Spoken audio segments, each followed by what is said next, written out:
Let's see, there's spiders, snakes, bugs, the ocean, the darkness, maybe the occasional monster, and the great unknown. And those are good examples of things that make you fearful. And to that list, I ask that you also add social media. Yes, social media can be a scary place for late adapters and for lots of other folks.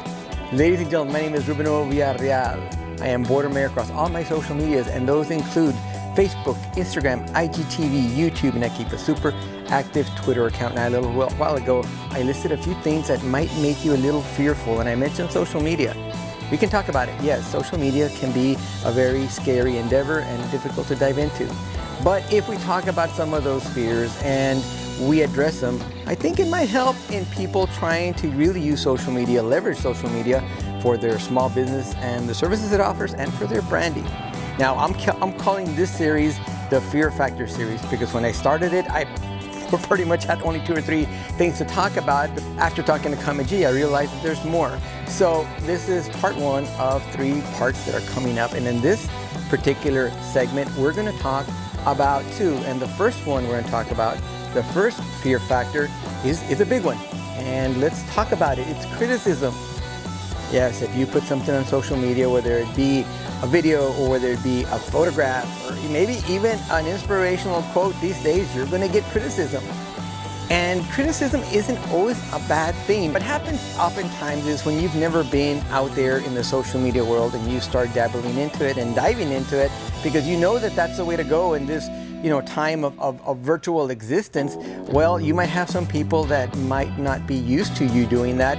And what I'm talking about, quite simply, is that you might get some pullback and some harsh comments from people around you that you love and you care. I'm talking about family members, I'm talking about friends. It's going to happen.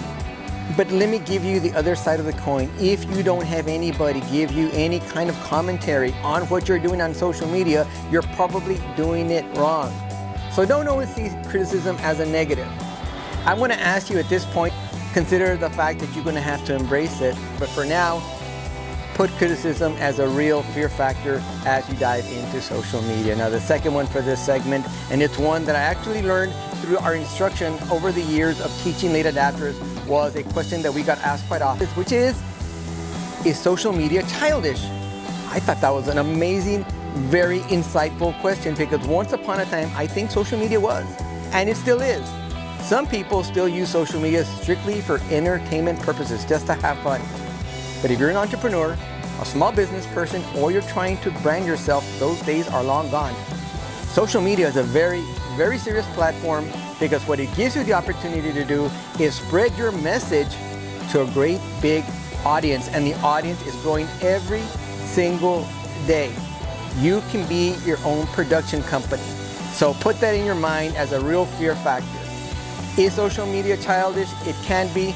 But if you're an entrepreneur or small business, absolutely, positively not. So there you go. That was part 1 of my Fear Factor series.